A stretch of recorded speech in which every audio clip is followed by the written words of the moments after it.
a Emiliano Parodi, que hace poco presentó la tesis de su maestría,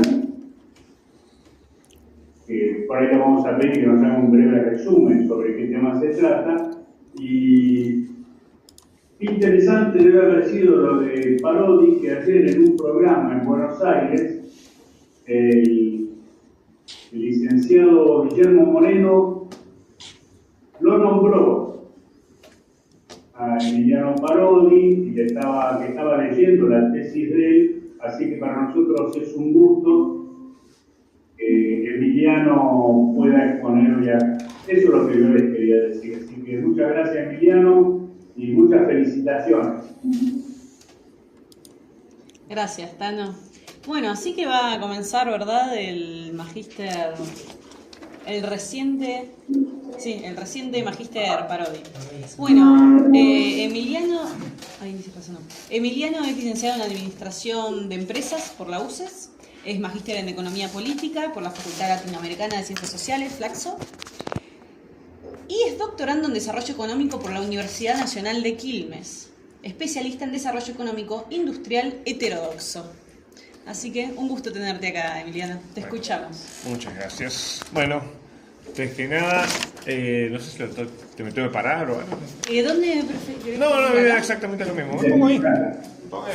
Así le vas a pasar. Podés poner la cámara si lo vemos, porque no lo estamos viendo. Sí. Buenísimo. ¿Y vos le vas a pasar el power? Eso. Compartir. Ahí está.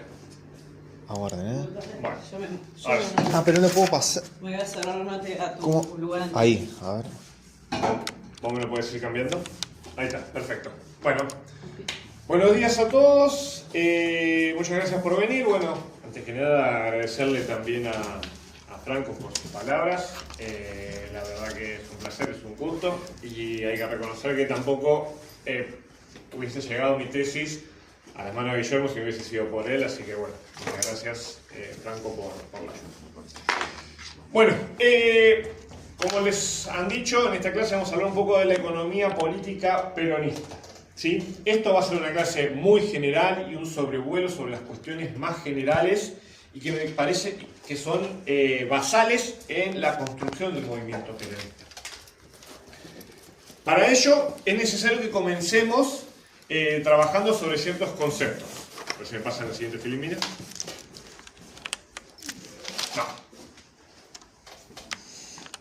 No. Abrile completo. ¿Está en orden? Sí, la segunda. ¿Qué me está pasando? Ah. Bueno, no, te fuiste. Me spoileaste toda la clase. Oh, esa No, bueno, esa. ya vi de barra. No, bueno. Como les había dicho, los conceptos claves que vamos a tener que definir en este primer momento son estos tres: patrón de acumulación, ciclo económico y factores de producción. Bien, ¿por qué son importantes estos tres conceptos para comenzar nuestra charla?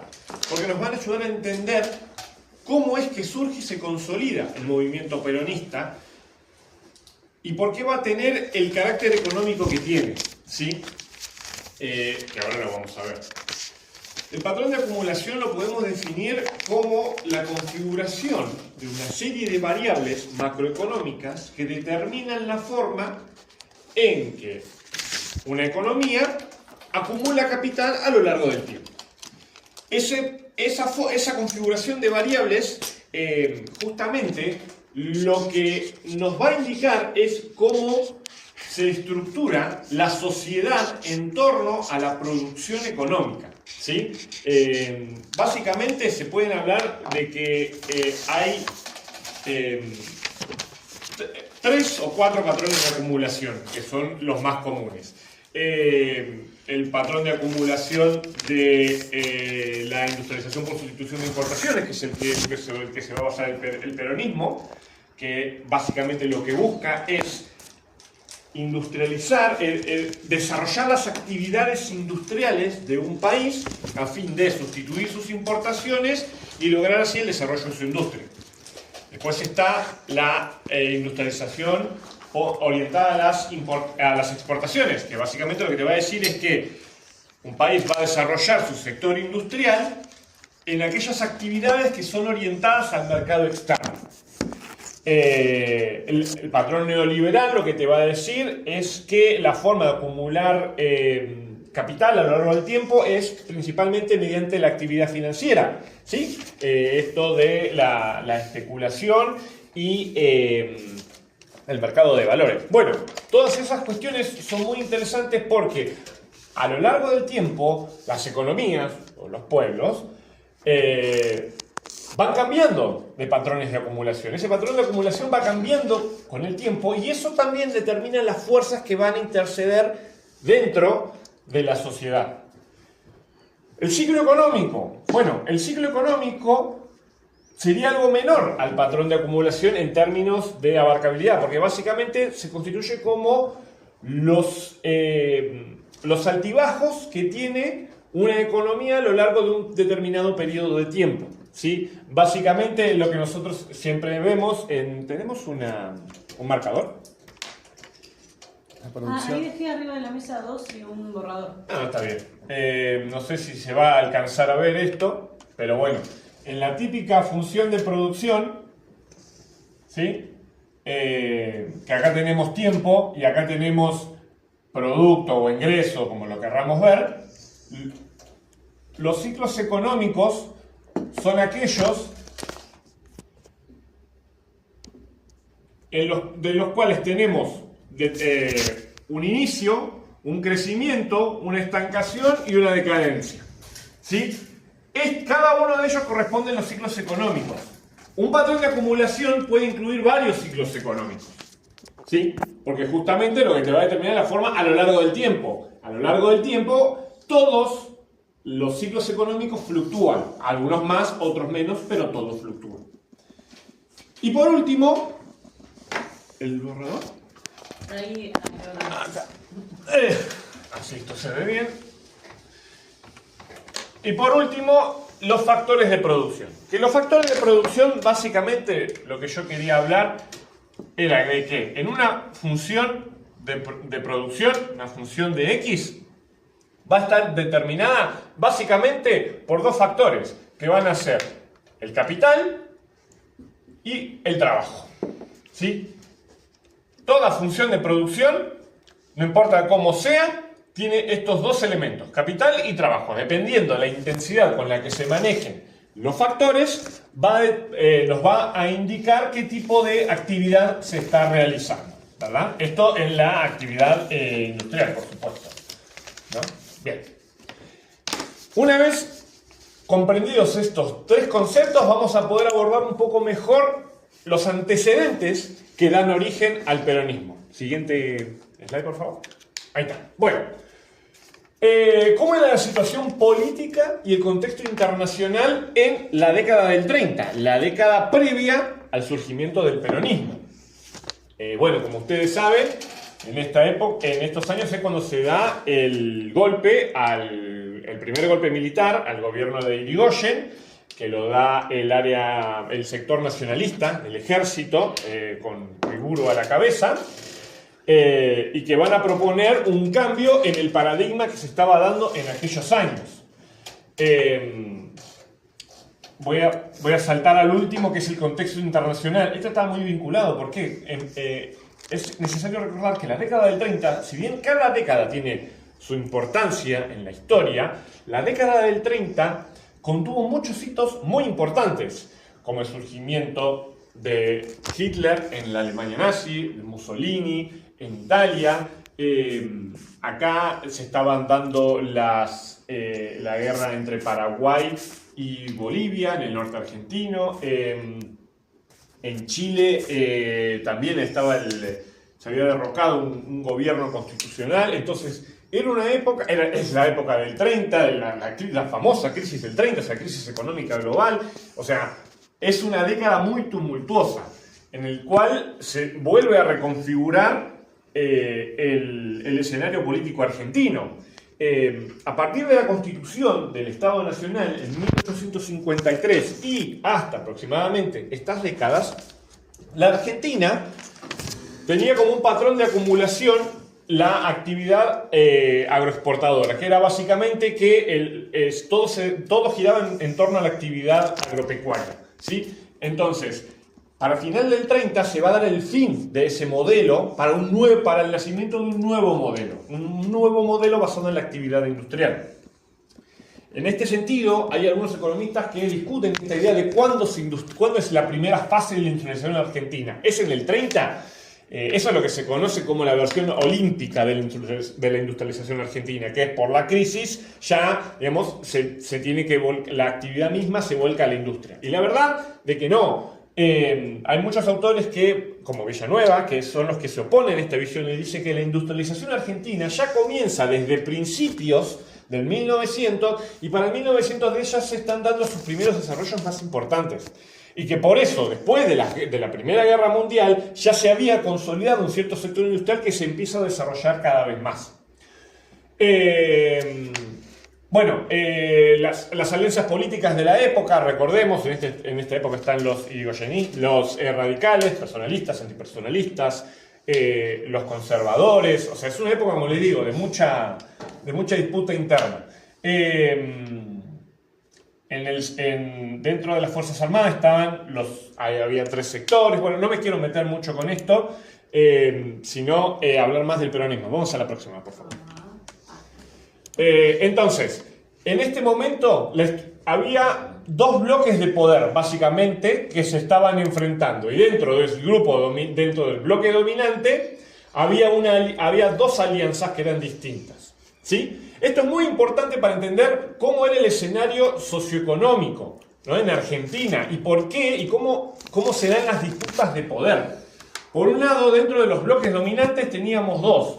Aquel que estaba centrado, que estaba aliado con el capital internacional financiero y con la oligarquía pampeana, la producción, digamos, los que habían sido los grandes ganadores durante el modelo agroexportador, que ya estaba en decadencia, y se enfrentaba con esta nueva alianza del capital internacional, no orientado a la finanza, sino productivo, ¿sí?, a la industria, y con aquel sector de la oligarquía pampeana que se había introducido en las primeras fases de la industrialización argentina y que habían logrado consolidarse dentro de la misma.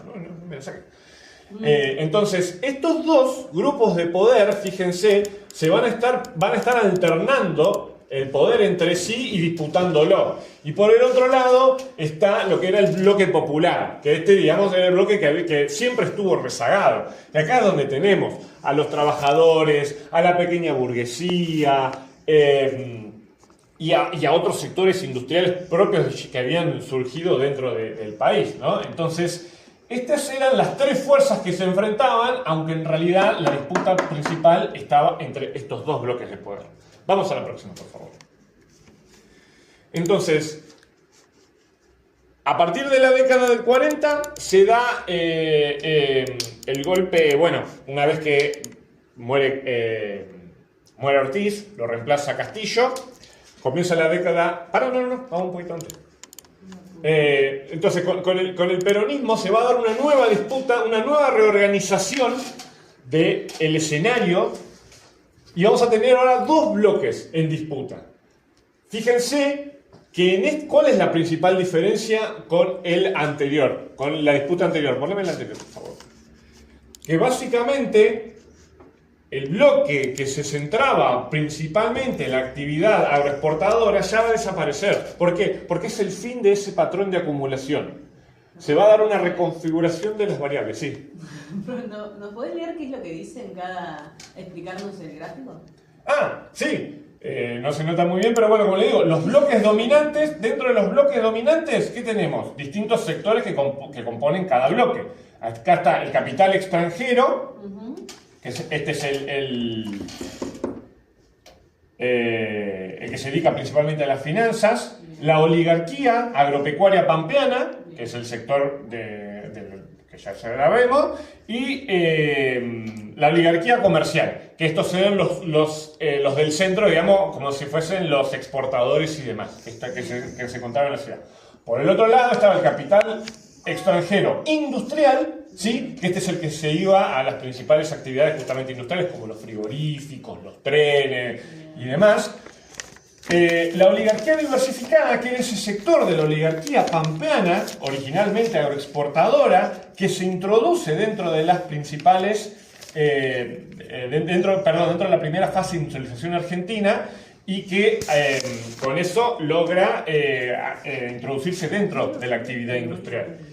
Y por último, también parte de la oligarquía pampeana, porque bueno, estaba también incluida en esta disputa. Y por el otro lado, el otro bloque, que era el que estaba, como les digo, rezagado, era el bloque popular, donde estaba el pueblo, donde estaban los pequeños industriales y demás. Ese era el escenario, ¿no? Eran tres frentes que se estaban encontrando, tres alianzas distintas en el 30. Cuando pasamos a la próxima década, la nueva disputa, no, volví uno para atrás, la nueva disputa va a eliminar a la parte, o sea, se va a agotar agotado el modelo agroexportador, esa alianza, digamos, va a disolverse. ¿Por qué? Porque ya básicamente el sector agropecuario entendió que tenía que también insertarse una pata dentro del sector industrial. Por eso se habla de una oligarquía diversificada, porque diversifica su actividad. Si bien nace desde la actividad agropecuaria, después diversifica hacia el sector industrial. Entonces y después también se va a meter en el sector financiero. Entonces va a tener distintas patas en distintos sectores, que es lo que les va a dar su poder, ¿verdad? Y bueno, y después el bloque popular es el de siempre. Lo que es importante acá es que por primera vez se va a ver a la Iglesia, que va a interceder políticamente con ciertos escritos y trabajos por parte de la Iglesia sobre la cuestión de los curas del tercer mundo y demás. Bueno, va a ser surgimiento de esta época, ¿no? Donde donde la Iglesia cambia su rol y empieza como a acercarse hacia las masas más pobres.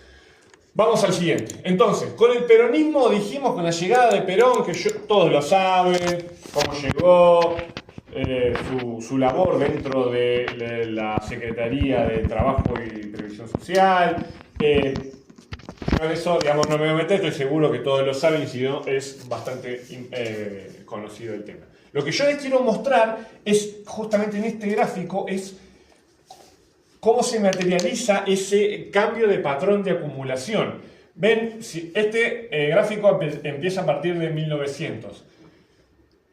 Se nota que la actividad agropecuaria, que es esta, estaba en uno de sus puntos más álgidos, o sea, venía creciendo, y fíjense que a partir de acá, de 1900, de la primera década, la segunda década, perdón, de 1900, su importancia dentro de la economía empieza a decaer y empieza a crecer la importancia de la industria dentro de la actividad productiva, ¿sí? Esto es básicamente cómo se dan los patrones de acumulación. No hay que entender el cambio de patrón como una vuelta de página, es donde hoy estoy en este y mañana estoy en el otro patrón de acumulación. No, sino que se va transicionando. Las variables van apuntando y cuándo se entiende que efectivamente es un cambio de patrón, cuando cambia la principal actividad de acumulación de capital. En el modelo exportador, la principal actividad de acumulación de capital es la producción agropecuaria. Y en la ICI y en la orientada a la exportación es la industria. Entonces, acá se ve claramente cómo es ese cambio, cómo empieza a decaer la actividad agroexportadora y empieza a crecer la actividad industrial. Y ese cambio de patrón de acumulación, como les digo, implicó cambios sociales.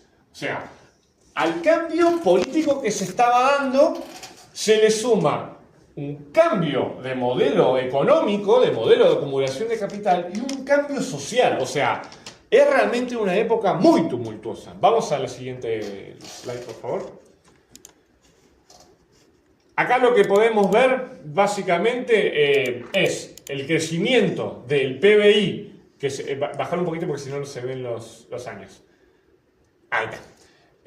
Cómo fue la tendencia del crecimiento del PBI a lo largo de la segunda mitad del siglo XX, incluso después del peronismo, porque el peronismo establece ese cambio, o sea, consolida ese cambio de patrón de acumulación que a su vez se mantiene y se va a mantener hasta 1976 con la dictadura militar. Pero lo más importante que yo les quería mostrar yo creo que es esto, ¿no? Porque se habla de la importancia del peronismo en las clases populares, porque no solo implicaba una ganancia para toda la nación en su conjunto, porque esto implica crecimiento económico, sino que ese crecimiento económico estaba acompañado por una mayor participación de los trabajadores en el ingreso. Ustedes saben que la producción total de un país, el ingreso básicamente se divide en dos, en aquella parte que va al capital, por la función misma de producción, ¿verdad? Por la función de producción que nosotros teníamos, que era el capital y trabajo. Si esta función crece, significa que uno o los dos de los dos factores está en crecimiento. Y el ingreso que se genera se va a dividir entre estos dos factores. El capital es lo que se va a llevar el empresario y la parte del trabajador, los trabajadores. Entonces, la tendencia del peronismo era esa justa distribución del ingreso, ese famoso principio de la justicia social, de que la retribución tiene que ser justa entre las partes. Vamos un poquito más, esto ustedes ya lo saben, así que no voy a ahondar mucho más. Pero es importante también analizar esto. ¿Qué es esto? Este es el comercio exterior durante aquellos años. ¿Cómo se sustenta el modelo de industrialización por sustitución de importación del peronismo? Con una economía centralizada en el Estado y planificada desde él hacia abajo, es decir, desde el Estado hacia abajo. Y para lograr el desarrollo de la industria era necesario, recordemos que en esta época también está en auge el keynesianismo. En la época del 30 es cuando surge Keynes y en Estados Unidos con el New Deal y demás se empiezan a aplicar estas políticas. Bueno, entonces el 40 Perón va a tomar algunas de estas ideas también y se va a enfocar mucho en el gasto público como motor dinamizador de la economía, pero también en la inversión. La inversión fue un factor muy importante en el desarrollo económico del modelo peronista. ¿Por qué? Porque la lógica era la siguiente. El modelo agroexportador debía proveer las divisas necesarias para abastecer de capital necesario al sector industrial para que se desarrolle. Las actividades industriales se desarrollan de forma progresiva, desde las industrias ligeras o livianas a las pesadas y más complejas. Las industrias ligeras son aquellas que son intensivas en trabajo, es decir, que tienen más factor trabajo que factor de capital, mientras que las industrias pesadas son aquellas que son más intensivas en capital y menos trabajo. Así que, entonces, para lograr el desarrollo de todo este tipo de industria era necesario igualmente capital y trabajo, como dijimos. Entonces, ¿cómo se logra ese capital? Bueno, básicamente con el comercio exterior. Y acá vemos mucho de cómo fue ese comercio exterior, ¿no? El saldo, en negro, vemos el saldo de la balanza comercial, que son las exportaciones menos las importaciones. Entonces, vemos que durante estos años se fue fluctuando y han tenido años de superávit y años de déficit, ¿sí? Porque esto no es estático, no es que no es condición el superávit para el crecimiento. El superávit no es condición suficiente para el crecimiento, ni tampoco te diría necesaria. Pero bueno, eso ya es una discusión de política económica un poco más compleja. Bueno, creo que no hay ninguna más, así que bueno.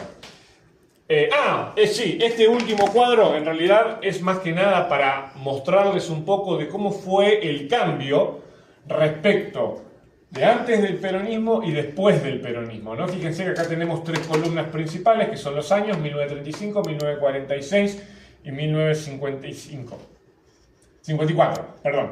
Y tenemos distintos sectores, en realidad distintas variables económicas, donde nosotros básicamente, lo que podemos ver es cómo fue aumentando la producción de distintos tipos de actividades, cada vez yendo más complejos, cómo fue aumentando el número de plantas industriales, el número de trabajadores, incluso, si bajas un poquito más, por favor, Julio, en la última parte podemos ver cuáles fueron los principales productos durante estos años y cómo fueron cambiando. Fíjense que en 1935, tirate un poquito para la derecha, por favor, para que se vean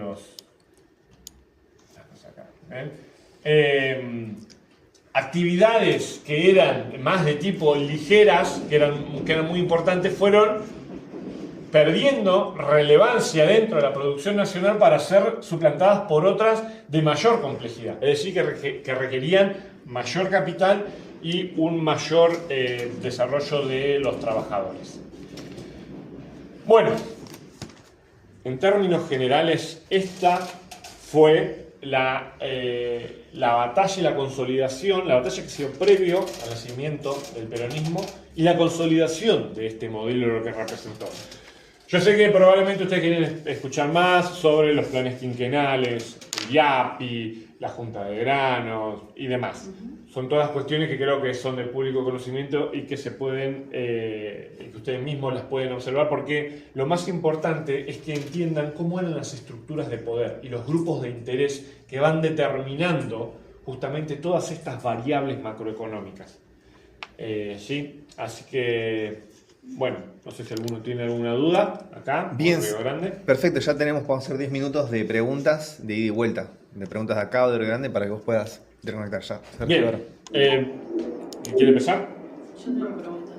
Acá hay pregunta, Julio. Bueno, tenemos Sí. 2 y 3. Y bueno, si quiere que arranque Río Grande. Dale, en Río Grande, arranquen. Escuchamos. Sí, sí, podría repetir la parte de la oligarquía diversificada, ¿a qué se refería?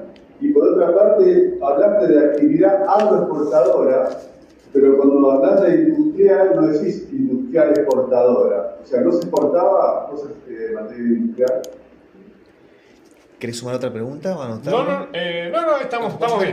Primero, respecto a la oligarquía diversificada. Como ustedes saben, en 1953 se dicta la primera constitución y es el nacimiento de Argentina, ¿sí?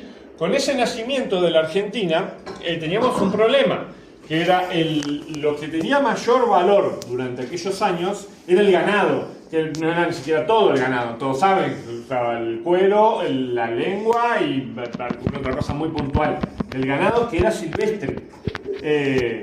Pero bueno, que había que capturar ese ganado para faenarlo y vender estas pocas cuestiones, que además los gauchos, famosos gauchos, eran estos tipos que iban cazando ganado libremente, que sacaban los cueros, los vendían en las pulperías, lo intercambiaban y demás. Bueno, la oligarquía diversificada es aquel sector de la oligarquía que nació en aquellos años gracias a la apropiación de la tierra. Porque la forma de apropiarse del ganado que había, que era libre y que era de todo, básicamente que no tenía dueño, era ser dueño de la tierra donde estaba ese ganado.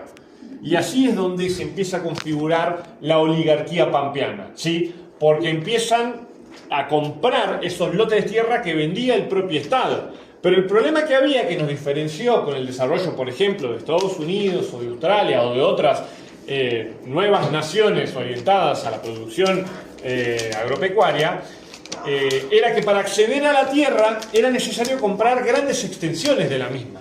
Es decir, que a diferencia de Estados Unidos, donde la entrega de la tierra se dio en parcelas de producción familiar, acá se vendieron latifundios. Y eso hizo que justamente el sector latifundista, la oligarquía, concentrara mucho poder. ¿Por qué? Porque concentraba, era el dueño de la tierra y de lo que estaba en la tierra, que era el ganado, que era lo que tenía valor. Entonces, eso fue así desde 1850 hasta la llegada del siglo XX, justamente hasta 1930. En esa época, ¿qué pasa? Está la crisis, las guerras, y todo eso hace que el comercio de granos y productos primarios empiece a bajar, no solo por el conflicto en sí, sino porque los países entendieron que era indispensable tener sus propios su propia soberanía alimentaria, para justamente que no le pasaran las hambrunas y todos los males que le había pasado anteriormente.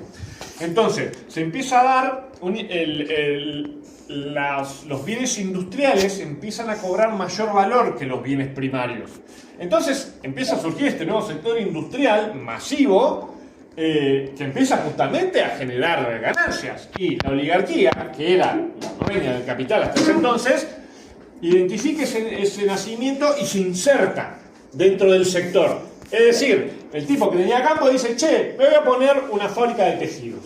Listo, pumba. Entonces, y ahí se diversificó y empezaron a cooptar sectores dentro del sistema productivo industrial que les daba aparte ciertas facilidades respecto al resto. Es decir, se ponían en lugares donde concentraban mucho poder y podían fijar precios y así obtener mayor excedente. Pero no nos metamos en eso.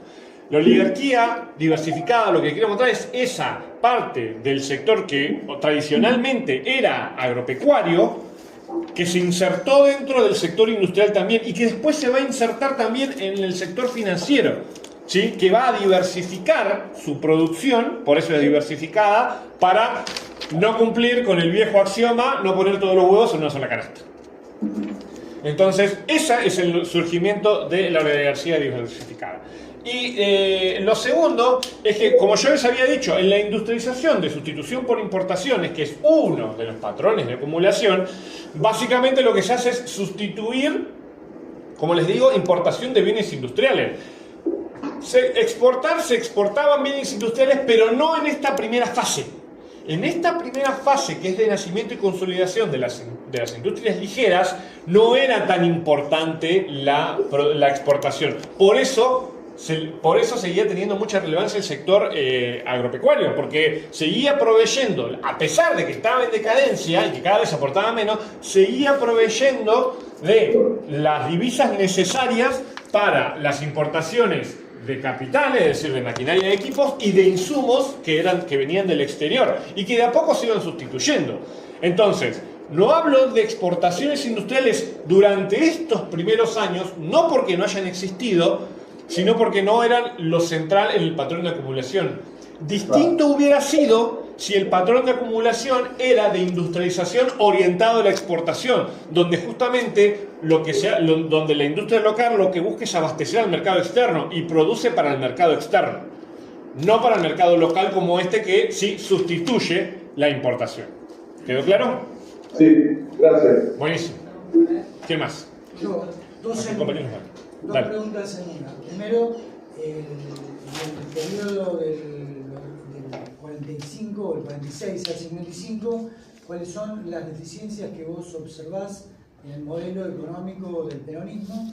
Y segundo, algo que hacía referencia en la última parte de tu anterior intervención, si unidades como el IAPI y la Junta Nacional de Granos fueron unidades complementarias al modelo o si por el contrario fueron unidades que garantizaban la estructura del propio modelo. Bien, respecto a tu primera pregunta, de mi apreciación sobre la política económica del peronismo durante estos primeros años.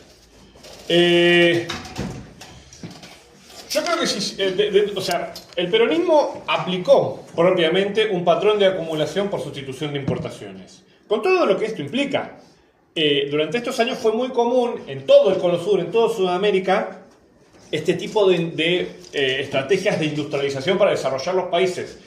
Y varios países de Latinoamérica sufrieron los mismos problemas que sufrió Argentina, porque el modelo, este patrón de acumulación, tiene etapas que es necesario cumplir, ¿no? Como pruebas que hay que pasar. Y lo más común que se da dentro de estos procesos de industrialización por sustitución de importaciones es lo que se dan los ciclos de stop and go. ¿Vieron lo que hablábamos de los ciclos económicos? Bueno, justamente es que a lo largo del tiempo se dan esos ciclos de forma muy marcada. ¿Por qué? Básicamente porque la economía, el peso está devaluado, ¿verdad? Entonces somos competitivos en el mercado exterior. Podemos vender más productos. Eso hace que empiece a aumentar la producción. Al aumentar la producción, aumenta la riqueza. Al aumentar la riqueza, se valúa la moneda, es decir, aumenta su valor y perdés competitividad. Al perder competitividad, dejás de poder vender en el extranjero, empieza a caer tu economía, entras a recesión. Esos son los famosos ciclos de stop and go. Es el parate que se daba por una crisis de balanza de pagos, justamente porque no se logra sustituir finalmente o no se logra sustituir eficazmente aquellos productos o bienes intermedios que se importan del exterior. Y al depender de las importaciones, vos necesariamente necesitas tener, y vos poder comprar eso, necesitas tener un tipo de cambio competitivo para lograr vender. Si vos te sobrevaluás, no solo, capaz que podés importar más fácilmente esos productos intermedios, pero después no les podés vender al exterior. Entonces, esa es el típico problema que se da en el modelo de sustitución el modelo de industrialización por sustitución de importaciones, que incluso Argentina lo había logrado superar. Antes de que este es un poquito más alejado, pero antes de la dictadura del 76, Argentina ya había logrado superar esta deficiencia y como había logrado empezar a exportar en mayor medida sus productos industriales, había logrado zafarse de lo que se conoce como los deterioros de los términos del intercambio, que es los términos en los que se intercambian productos industriales por productos primarios. El producto industrial siempre va a tener un mayor valor que el agropecuario. Entonces, como nosotros inicialmente nos abastecíamos de divisas por el sector industrial, siempre estábamos en ese deterioro frente al comercio comprando bienes industriales o bienes intermedios industriales y nosotros vendiendo bienes agropecuarios. Entonces, una vez que se consolida la segunda fase de la sustitución de importaciones, después de Irigoyen, después de Ilia y todo, Argentina estaba empezando a vender productos industriales, estaba logrando zafarse ese deterioro hasta que viene la dictadura y ahí sí hay un cambio brusco de vuelta de patrón de acumulación, donde ahora la nueva actividad industrial va a ser la valorización financiera. Pero eso es típico de esta estrategia. Hay otras, como te digo, que para mí son un poco más superadoras, pero bueno, eso ya con el diario de hoy. En aquel momento era muy innovador. Los países asiáticos, por otro lado, por ejemplo, ellos usaron mayormente una industrialización más orientada a la exportación. Por eso lograron crecer su mercado, pero por eso después eran tan pobres durante tanto tiempo, porque su economía dependía de lo que les pedía el mercado externo, no de lo que ellos necesitaban. Pero bueno, esas son discusiones más profundas. Y la segunda pregunta que me habías hecho... ¿Unidades como IATI y la Junta Nacional de Granos son unidades complementarias o...? A ver, la economía peronista hay que entenderla como una economía centralizada. Es lo que se conoce en muchos lugares como capitalismo de Estado, donde el Estado toma el rol hegemónico dentro del sistema y establece justamente el patrón de acumulación y cómo se va a desarrollar el país. Entonces, el IAPI, la Junta de Granos, no sé, el Congreso de la Producción, son todas herramientas del Estado centralizador que justamente lo que buscaba era aumentar la productividad para lograr competir mejor en los mercados externos y lograr así el desarrollo. Pero todas son herramientas accesorias, así como hubo esas, podría haber habido otras. Hay otras experiencias donde hicieron con otras instituciones. Lo importante que hay que tener en claro, más que el nombre, es la institución. O sea, el uso de instituciones económicas, políticas y sociales, ¿sí?, que buscan transformar la realidad. Y eso sí es clásico de los capitalismos de Estado y del peronismo. Sí. Yo, tres preguntitas, pero creo que una sola amerita explicación y desarrollo. La primera quería preguntarte, y yo estoy haciendo también mi tesis doctoral y trabajo también con este concepto de patrones de acumulación, te quería preguntar si lo sacás de Basualdo, que es de donde lo tomo yo, o si hay o de algún otro, y si quieres recomendarme bibliografía o lo que fuera. Después lo segundo era preguntarte, y esto más de... Que se corte, te parece. Que hable más pausado, decirle. Ok. Se corta, escucha ahí? perdemos 3 o 4 palabras. ¿Se escucha ahí? Sí, pausado, hacé por esto, corta. Dale, le preguntaba primero por este concepto de patrones de acumulación, si lo sacaba de Basualdo, si tenía algún otro autor para recomendar, porque era un concepto que yo también estoy trabajando en mi tesis, entonces que me servía y le quería preguntar por eso. La segunda pregunta es porque ignoro, yo no vengo de las ciencias económicas, me llama a mí la atención, o no termino de entender esto de que los factores de producción sean solo el capital y el trabajo, porque cuando se piensa, por ejemplo, en ahora que se está discutiendo la reforma laboral, el trabajo como único costo, digo, ¿por qué queda fuera de eso la logística, el transporte, la tecnología?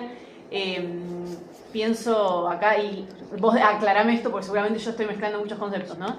Pero cuando, no sé, se discute acá en Tierra del Fuego, por ejemplo, los costos. Digo, si tenés un régimen que en 40 años no resolvió la logística, ¿cómo vas a decir que el costo son los trabajadores? ¿No hay otras variables? Eso. Y lo tercero que te iba a decir es si querías contar el título de tu tesis, así nos contabas un poco sobre eso. Esas tres cosas. A ver, primero, patrón de acumulación, sí, lo tomo de Basualdo, es muy característico de él y lo ha desarrollado muy bien, entonces lo recomiendo incluso como bibliografía para esta clase y de las diapositivas que vimos. Está el libro Historia Política Económica Argentina de Basualdo del siglo XXI. Así que ahí está todo, lo explica perfecto. Segundo, sí, ahí estás mezclando algunas cosas. Una cosa es la función de producción y otra cosa es la función de costos. Bien. La función de producción básicamente lo que te dice es, ¿qué es una función? Una función, esto yo lo voy a, como lo aprendí yo, ¿no? Sí, sí. Una función es una máquina. Esto es una máquina, donde yo meto algo, esto lo transforma y saca otra cosa. ¿Sí? Entonces, dentro de esta máquina hay básicamente, ¿qué hay dentro de una máquina? Los componentes, ¿sí? Los elementos que hacen que se transforme. Entonces, la función de X, que siempre en la economía son estos dos, el capital y el trabajo. ¿Por qué? Porque, piénsenlo, cualquier actividad que se hace, vos necesitas, y lo voy a decir así medio burdo para que se entienda, plata para comprar máquinas, productos, todo, y gente que labure. Esto es toda a esto me refiero con la función de producción. Lo que vos hablas es de la estructura de costos o la función de costos, que justamente es la que, por ejemplo, tiene en cuenta todos los componentes, todos los costos en los que se incurre para la producción y distribución de un bien y o servicio. Dentro de ahí es donde tenemos el costo de la mano de obra, el costo del trabajador y demás, como los servicios y demás. Sí, esa historia de que lo que nos hace competitivos es los menores costos es una burrada y en realidad es algo que al oído suena bien y que en realidad beneficia al dueño del capital, que básicamente, como les dije, si dentro de esta función de producción básicamente también es una función de ingreso, donde la función de ingreso, ¿qué es lo que determina? Es cómo se compone este ingreso y universalmente en economía es ingreso.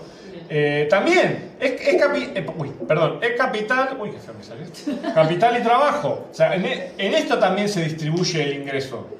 O sea, lo que se produce se distribuye entre los dos factores. Entonces, si vos si esto está fijo, que es lo más fácil, porque aumentar la producción y lograr vender es lo más difícil. Para mí, si yo ya tengo el circuito armado, es con esto que yo ya sé cuánto produzco y cuánto vendo, yo aumente la participación. Y para que esto sea posible, la única forma es que el trabajo caiga. Pero eso es mentira. La forma de ganar mercados externos es mediante la productividad, es ser más eficiente, más eficaz y eficiente en cómo se hacen las cosas.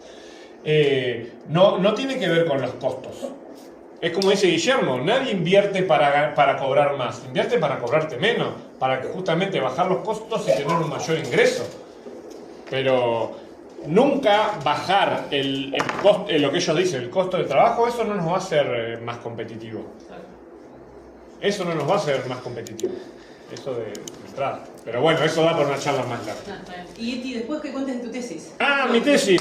Mi tesis es un estudio estructuralista del caso de desarrollo de Corea del Sur entre 1950 y 1997, que justamente, bueno, luego del final de la Segunda Guerra Mundial y la ocupación, el nacimiento de Corea del Sur y cómo fue su desarrollo a lo largo de 50 años, que pasaron de ser una economía muy pobre y subdesarrollada a ser una de las principales potencias económicas en 50 años, un caso inédito en el mundo.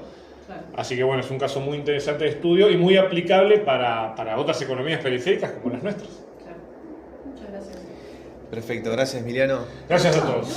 Bueno, Muy bueno. Julio, tenés un mensaje ahí. Hay un mensaje. Perfecto.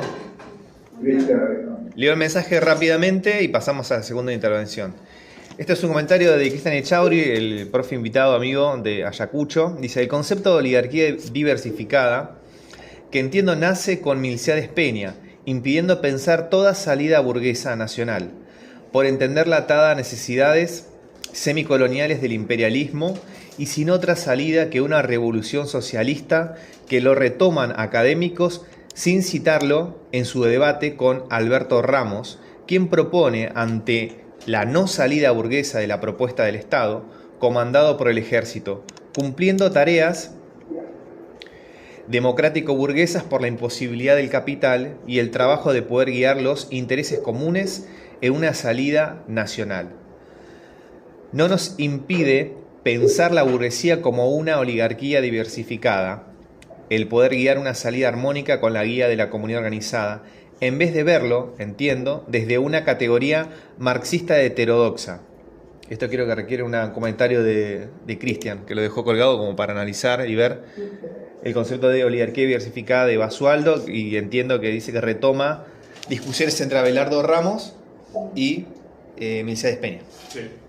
Hola. Frente al peronismo. Disculpe, porque capaz que no se entendió el mensaje. Es difícil porque el compañero está haciendo una explicación extraordinaria y es un detalle muy finito, ¿no? Yo lo que quería consultar es si el concepto de oligarquía diversificada, que, insisto, entiendo, nace con Abelardo, con Milciades Peña. A mí me tocó estudiar la contradicción de los dos pensamientos en su momento, y por lo menos eso decía Horacio Tarcus. Que el concepto ese, y que está también en los libros, ¿no?, de la historia trágica de la Argentina de Milciades Peña, que acumula los textos. Yo lo que decía es, si entendemos a la oligarquía como una oligarquía diversificada, no nos impide pensarla como una burguesía que puede trabajar a los intereses al interés nacional. Porque digo, entiendo la oligarquía como aquella que está ligada a la propiedad de la tierra. Ahora, cuando empieza a apropiarse de capital, de otro tipo de capital, no de rentístico, sino productivo, no se separa ya del concepto de oligarquía. No podemos pensarlo como burguesía, más allá de que su origen tenga una tendencia y esté totalmente ligado. Pienso en la Bunge Bor, con la pintura, con las textiles, etc. Pero desde que empieza a tener esta diversificación, si queremos, no deja ya, no sé, se empiezan a separar los intereses. ¿No podemos pensarlo así también? Por esto digo, el tema de el concepto de oligarquía diversificada, si bien nos ayuda para comprender que se diversifica el capital financiero, no ata esto a una condición en la que la única salida va a terminar teniendo que ser una revolución socialista, porque no se puede hacer una salida burguesa, sino dependiente siempre. No sé si se entiende el comentario pregunta. ¿Podés extenderlo para responder después? Sí. Dale, porque si no se nos pasan los tiempos así. Gracias Cristian por la aclaración. Se complicaba por las líneas, son muy cortas para leer en el chat. Era muy denso. Bueno, ahora pasamos a la siguiente intervención. Vamos a convocar a Ricardo. No, ahí. Como quieras. Adelante. Da la cara, da la cara. Da la cara. Te quiero esconder. Voy a preparar Acá te dejé, vos que querías. la ventana. Por ahí o algún garabato. Perfecto, bueno, continuando con los dos invitados, con uno de ellos es la segunda exposición a clase número 13 denominada Economía Justicialista y Comunidad Organizada. Vamos a tener el gusto de presentar a el ingeniero agrónomo por la Universidad de Buenos Aires, Ricardo Santolaría, especialización en manejo de recursos naturales y gestión ambiental. En los inicios de su etapa laboral trabajó en administración agropecuaria para una empresa agroganadera con campos en Entre Ríos y otras provincias argentinas. En la provincia de Tierra del Fuego trabajó en gestión sustentable de recursos naturales y gestión ambiental, desempeñándose como director de medio ambiente de la provincia y participó en programas de gestión ambiental en el municipio de Ushuaia. Actualmente se encuentra capacitándose en sistemas de agricultura sostenible y uso de recursos naturales por parte de pueblos precolombinos de América y otras civilizaciones. Bien, Ricardo, te dejo que inicies. Gracias por la presentación. Me metí un poco en esto porque por ahí uno cuando escucha el tema economía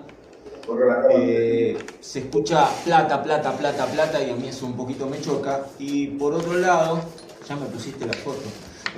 No, está bien. Voy a tratar de juntar un poco las cosas que uno ha aprendido en la facultad y las cosas que aprendí el año pasado de asistir a estas mismas clases y lo que venimos aprendiendo, lo que vengo aprendiendo con Franco del peronismo, que verdaderamente algunas cosas me sorprenden. Y si de paso nos reímos un poco, mejor. Una de las cosas que me comenta Franco es, sé explícito, porque la verdad los enemigos de la patria son los gorilas y los ingleses, así que vamos a tratar de ponerlo un poquito así.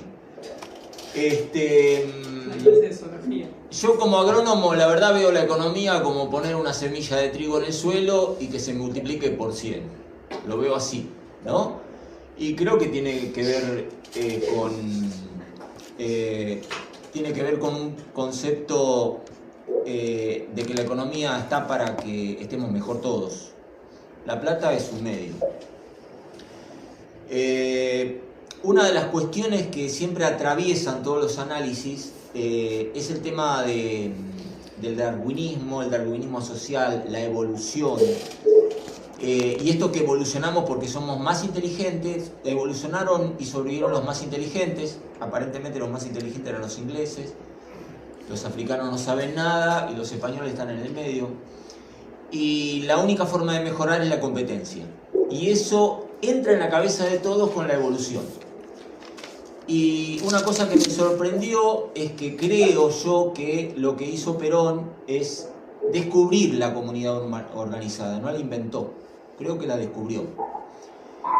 Porque, empezamos.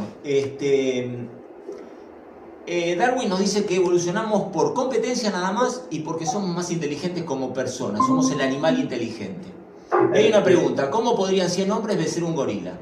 Y ahí están nuestros ancestros, ¿no? Se pueden ver unos cuantos, no vencen solamente un gorila, sino matan a un elefante. Pasa a la siguiente. Darwin nos dice, vamos a aceptar la teoría de la evolución como nos dice Darwin, que venimos del mono. Entonces, imaginémonos cómo es la vida de un gorila, no hace un carajo. Evidentemente no hace un carajo, no se mueve, no genera riqueza porque no la necesita, porque vive de la recolección. Simplemente tienen hambre, salen, comen ramita, comen hojita, comen frutito, alguna banana y ya está. No protege porque directamente en la selva donde vive ni siquiera hay leopardos, no son zonas abiertas. Y su único laburo es alejar o matar a los hermanos. Ese es el gorila. Aleja o mata a los hermanos. Y se acabó. Bueno, hay una etapa superior en la evolución que es otra especie, pasa. Y dentro de los chimpancés empieza a haber diversificación. Algunos son dictadores, otros son un poco más democráticos, unos son más organizados y otros son más organizados. Y hay algunos chimpancés que se comportan como el gorila. Matan a todo, echan a todo, que esto y lo otro. Y acá surge algo que debe haber surgido en nuestros ancestros. A los 3 que el hermano los rajó, a 3 los mató y a 3 los rajó. Ahí 3 se ponen a pensar qué hacemos. Y como tiene tiempo libre, que esto y lo otro, pasa a la próxima. Aparece uno que tiene tiempo libre e inventa el primer invento del hombre, que debe haber sido un garrote. El gorila no usa garrotes.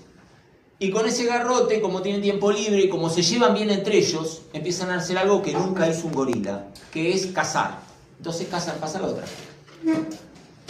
cazan otros monos, más chicos. ¿Qué tiene que ver esto con todo esto? Que la única forma, un mono no está hecho, no corre más que una presa, la única forma de conseguir algo por encima de lo que es la recolección de cosas es organizarse en bandas. Y en la organización en bandas, cada uno con su capacidad consigue algo que nunca consiguieron los otros. Con esto consigue un alimento que es como multiplicar tu riqueza y están mejor alimentados y consiguen algo que no consiguió nunca la otra especie, que es que tres individuos que son con menor capacidad que el otro que los había echado pasar a otra, se les ocurre otra cosa. Dice, che, y si vamos contra el dictador, entonces resulta que van contra el dictador con estas habilidades, con esta cosa, y pasa la otra. Se acabó el dictador. Se acabó el dictador. La organización venció. La organización venció. Porque ninguno de esos 3 o 4 o 5 que hay, como individuo, podría haberse impuesto con el otro. La organización venció al... Pasa lo otro. Bueno, a ver, esto que parece medio raro, que esto y lo otro, es algo que jamás aparece en la teoría de Darwin. En Darwin siempre aparece la competencia.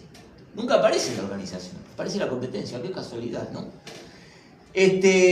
Aparece mejor alimentación, hay más tiempo libre y se empiezan a aparecer inventos. Y los inventos nos dan una ventaja económica impresionante, porque gracias a un invento conseguimos más cosas del ambiente, ¿sí? Entonces, un invento no es una joda. Para inventar tampoco hay que competir. Para inventar uno tiene que estar solo, tiempo libre, ponerse a pensar, tiene que estar bien alimentado, tiene que estar seguro, tiene que tener tiempo libre, aparece un invento. Y el invento tampoco es propio del inventor, sino de la sociedad que lo bancó. Porque el inventor puede inventar un montón de cosas, pero si no tiene una sociedad que le tiene paciencia, porque lo primero que hace una sociedad con un inventor es decir, ¿y este papanata qué está haciendo? ¿Qué es lo que está pasando ahora con el gobierno que tenemos? Y estos muchachos que están inventos, ¿para qué me sirven estos tipos? Sí, hay 10 que no te sirven hoy para nada, pero hay uno que te inventa algo que te cambia totalmente la economía. Pasar la otra. Bueno, algunos inventaron piedra, palo, que esto, que lo otro, y ahí aparecen las especies que están en el medio del Neandertal y del hombre moderno, que casualmente cada vez son todos más distintos, están cada vez organizados. Hasta un tipo que no tiene fuerza física, capaz es vivo y será el director de efectos especiales, porque se imagina lo que debe ser cazar un búfalo para unos tipos que recién se están bajando de los árboles, ¿sí? Algunos harán ruido y harán así con las ramas y será el director de cine, efectos especiales. Otros tendrán velocidad y agarrarán cada uno una pata hasta que viene uno, que calculo que será el capitalista, tiene una piedra grande y le rompe el cráneo y consiguen algo que jamás consiguieron los otros. Pasar a la otra. Bueno, en esto creo que tiene mucho que ver que todo este logro, esto es un logro impresionante, donde cómo empieza nuestra especie. Y acá me llama la atención esto, que se lo robé a Franco, el todo es superior a la parte. Es interesantísimo, porque ya empezamos con esto. O sea, nosotros como especie no empezamos simplemente compitiendo todos contra todos. Empezamos así, desde el inicio. Pasa la otra. ¿Todo esto con qué tiene que ver? Que no es solamente política. Esta organización es lo que nos permitió conseguir más recursos naturales, más comida y después empezar a avanzar en vestimenta y casa, ¿no? Porque la verdad, ¿para qué queremos plata? Y plata queremos para comer, para vestirnos y para tener una casa. Bueno, la cacería generó comunidades más fuertes, a ver qué puse, y aparece otra cosa, porque es muy lindo organizarse, pero ¿qué pasa cuando cazamos ese búfalo o ese bisonte o esta cosa? Todo muy lindo, nos organizamos, pero aquí, aún así había comunidades que cuando la cosa está hecha, como el capitalista que nombraste vos, todo esto es mío porque soy el más fuerte. Ah, mirá qué lindo.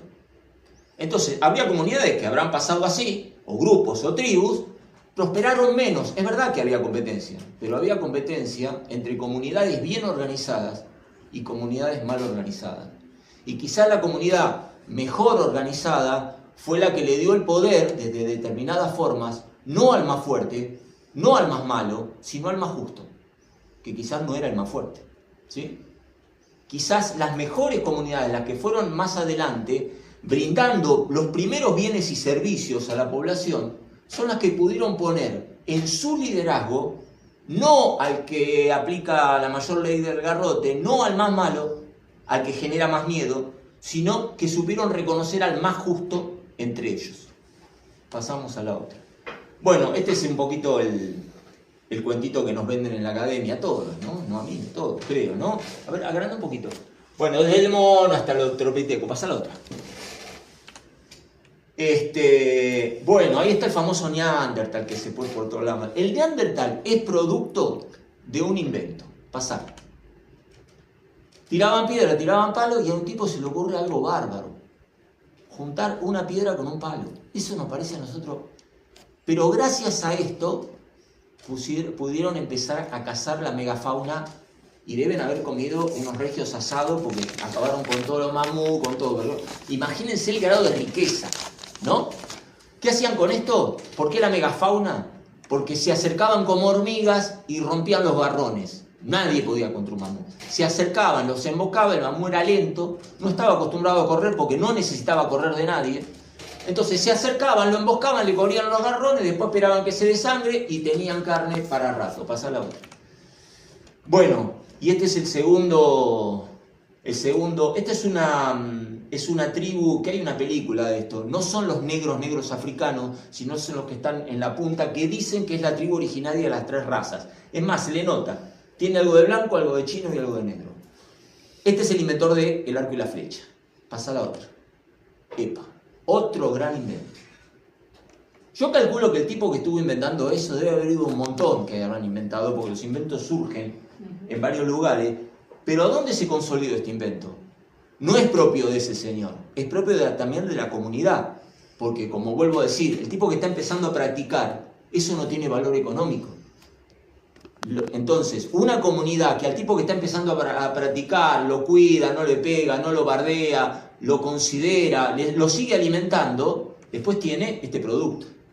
Entonces, hablo lo que es, esto es el proto-CADIC, el proto-científico y el proto-instituto tecnológico, que hoy queremos desbancar, ¿no? No sabemos qué consecuencias económicas te puede traer un buen investigador o un instituto tecnológico. Pasar. Bueno, este invento revolucionó todo. En materia económica, ¿quién podía comer si no con una buena cacería en bosques de pinos, en desiertos, en lugares helados? Bueno, nos expandimos por todo el mundo. ¿Por qué? Porque pudimos conseguir recursos, nuestra economía mejoró y pudimos desarrollarnos, generar alimentos, generar riqueza. No digo riqueza porque suena plata, pero la riqueza es para los alimentos. Pasar. Bueno, pasar. He estado entre desierto, ahí está mi pariente, ahí abajo, en el centro. Todo el mundo. Colonizamos todo el mundo. Pasa. El Amazonas, la selva, todo hasta Tierra del Fuego. Bueno, el otro último invento. Vamos a hacérselo la paridad de género. Creo que debe haber sido así. Resulta que las chicas tenían que salir a buscar cosas, y había una que miró un poco de barro que había quedado, habían hecho fuego sobre un barro y vio que se hacía una cascarita, debe haber estado practicando, la deben haber bancado bastante, estuvo practicando y esto también explotó. ¿Por qué? Si un territorio te genera por recolección una unidad de alimento, por cacería te genera 10. Y con esto, la misma cacería y el mismo esfuerzo humano se multiplicó por 3. Pasar a la siguiente. Y encima, por 10 veces más, porque antes los cereales no se podían comer y ahora los cereales cocidos con agua. ¿Por qué digo por 3? Porque comerte un animal asado te brinda determinadas calorías. Cuando vos lo metés en una olla, se multiplica por 10 porque te comes hasta el jugo de los huesos. Te comes los tendones, ablandás el cuero y te comes todo. O sea, el mismo esfuerzo humano se multiplicó por 3 por un invento. Y después por 10 porque pudimos comer hasta semillas de pasto, que son todos los cereales que están comiendo pasar. Vienen las civilizaciones, pasar. Pero ojo, por ese invento. Las civilizaciones y todo lo que vino por ese invento de la olla. Pasar. Esto no es cosa ni de europeos, ni de cosas, pasó en todos los continentes. Pasa. Dale, seguí. Bueno, viene la agricultura en América. Seguí. ¿Qué pasa cuando se empieza a mejorar la vida de la gente y empieza a haber divisiones sociales? Entonces, empieza a haber gente que siembra trigo, gente que sale de cacería, gente que tiene ganado y gente que hace algunas cosas que sirven como herramientas. Entonces, la primera economía es el trueque antes de la plata. Porque una persona hace jarrones y no puede comer jarrones, lo tiene que intercambiar. Lo tiene que intercambiar y lo intercambia por algo. Pero yo no puedo intercambiar medio jarrón por una liebre. Entonces aparece un fantástico invento que es el dinero. Pasá. Ese era el dinero de pueblos del centro del África. Eran caracolitos. Se puso de moda porque en realidad empezó como el oro. Había unos chicos que para quedar bien con la novia tenían que patear 3.000 kilómetros, llegar a la costa, agarrar caracolitos y le regaban caracolitos a la novia. Entonces, medio parecido al oro, igual. Exactamente igual. Entonces, para hacer fluido el trueque, porque el trueque está buenísimo, es la economía real el trueque. Es lo que vos producís, lo cambiás por lo que... Cada uno puede dar lo que da y el dinero hace la fluidez del trueque, pasa por la otra. Los romanos inventaron otra, empezaron a repartir sal porque todo el mundo en ese momento necesitaba sal. Pasa por la otra y acá viene el dinero, el César. Que todo el mundo dice que vale por el oro que contiene, pero es mentira, no vale por el oro. Vale por el derecho de señoreaje. Esto vale para la cara de César. ¿Y por qué vale por la cara de César? Sí, a ver. Milei dice que esto es un delito. No es un delito. Si la moneda de oro valiera por el oro, no sirve como moneda, porque la fundís y te haces un collar y es lo mismo. La moneda sirve como moneda si vale más como moneda que fundida. ¿Por qué vale más como moneda que fundida? ¿Porque es un chanta el César? No, por la administración de tu comunidad. Si la comunidad está administrada en forma justa, en forma organizada, produce riqueza, esa moneda vale. No es por el oro. Pasa a la otra. Bueno, ahí hay un cuentito que no sé si lo saben, de una chica de un hotel que da la vuelta al billete, pero estamos con poco tiempo. Dale. Todo eso se puede hacer con moneda y no genera inflación. Otro mito de la economía es que imprimir moneda te genera inflación. El problema de imprimir moneda no es el lugar de impresión, es el lugar de destino. Si se imprime moneda para hacer eso, seguí. Esos son los campos forestados de China, seguí. Esos son el desierto regado de Gaddafi. Si yo invierto moneda, la invierto en trabajo genuino para hacer cosas que me dan cosas, esa moneda no genera inflación. Esto le está diciendo Julián. Y es verdad. Bueno, hay una frase célebre que dice dar al César lo que es de César, ¿qué les pasa? Pasá. Bueno, esto siempre me llamó la atención. Esto me llamó la atención. El problema con la moneda, ¿cuál es? El mal uso de la moneda. Porque la moneda era para intercambiar la economía real, para intercambiar las cosas que verdaderamente hacemos, pero después hay unos señores que son vivos, sacan esa moneda de circulación, se la guardan, esperan que la gente se desespere y dice, bueno, te la presto y me pagas el interés. Bueno, esa es la famosa economía parasitaria que hoy se ha vuelto el gran parásito mundial y hasta los japoneses, me enteré ahora que están endeudados hasta la coronilla, resulta que eran eficientes. Son ahorrativos y son trabajadores, pero también están endeudados. Pasa. Los echó, así terminó, seguí. Trataron de eliminar al flaco, salió tiro por la culata, seguí, y ahí tenés más o menos lo que quedó del Imperio Romano, el Imperio Cristiano. ¿Qué tiene que ver esto? Porque el peronismo tiene mucho de la justicia cristiana. Pasa. ¿Qué pasó con la teoría, con la justicia cristiana en los mundos agrícolas? Los gremios nacen en la Edad Media, que es el auge de la Iglesia Católica, donde la Iglesia Católica crea o le da lugar a los gremios, los hospitales y la universidad. ¿Sí? Los hospitales por el concepto de que, o sea, a uno le cuesta decir, pero antes una persona se enfermaba y lo tiraban a tacho, porque ya estaba enfermo.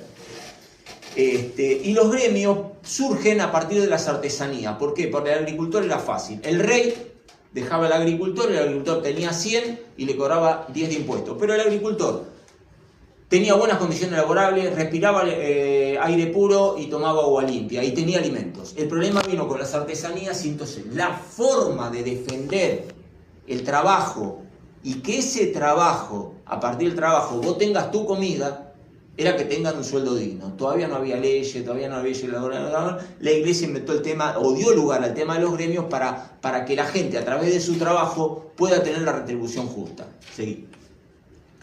Bueno, el imperio musulmán avanza también porque genera un orden. En realidad, en el sur de España y en todos los lugares, el imperio musulmán descubre un montón de cosas a nivel agrícola que le dan un montón de riqueza y son unos expertos, se hicieron unos expertos en el riego y fueron superiores a la cultura cristiana en el tema riego. Por lo tanto, le dieron al pueblo mucho más de lo que en ese momento le podía dar la cultura cristiana. Quedaron sobreviviendo, acá no pudieron llegar porque hacía frío y llovía. Y a los musulmanes cuando hace frío y llueve no les gusta. Tuvieron mala suerte, los muchachos se aferraron a su cultura cristiana, seguí la otra. Avanzaron y hoy tenés la España cristiana. Seguí. La reina Isabel termina con el último reducto en el sur, se descubre América, seguí. Bueno, se encuentran con las civilizaciones precolombinas, las más civilizadas, que tienen una estructura muy parecida a esta estructura imperial agrícola. Seguí. Se genera una alianza entre las civilizaciones, se establece la religión católica como ley, digamos, y se establece, una cultura mestiza. Seguí. Bueno, acá lo que quiero explicar, que nos tenemos que el oro, que se robaron, es una falacia total, un cuento total, porque nos quieren hacer creer que la riqueza era el oro. En realidad lo que hubo es que todo el mundo se enriqueció. Los europeos tuvieron alimentos que los salvaron del hambre y generaron poder sostener el triple de población. En el norte de Europa, la papa, inventada por estos muchachos de acá, y en el oeste de Europa, el girasol. Impresionante. Fueron llevados, los bichos llevaban oro y llevaban la cosa de plata, pero llevaban, trae esto para el jardín, era la papa del girasol, y el cultivo de jardín se transformaron en el mata hambre de toda Europa. Y ni que hablar América, que, seguí. A cada agricultor, un tractor, seguí. Y a cada cazador, un vehículo 4x4. No nos vengan a hablar que robaron. Hubo 300 años de aumento en la economía. 300 años de aumento en la economía. ¿Por qué? Imagínense la diferencia de correr un guanaco, un bisote, con un caballo o a pata. El tiempo para sembrar se redujo de 40 a 1. Seguí. O sea, el mismo esfuerzo. Estaba 40 días para sembrar un campo, ahora estoy un día con un buey. Bueno, esa era más o menos la economía. ¿Por qué nombro esto? Porque hay un modelo de desarrollo que nos venden, que es el único, que es el modelo de desarrollo inglés. Y hubo otro modelo de desarrollo que fue más justo y que no sabemos cómo podría haber sido, porque quedó en una protoindustria, que fue un poco la estancia española, sacada de Andalucía, y las misiones jesuíticas que tenían la protoindustria. ¿Sí?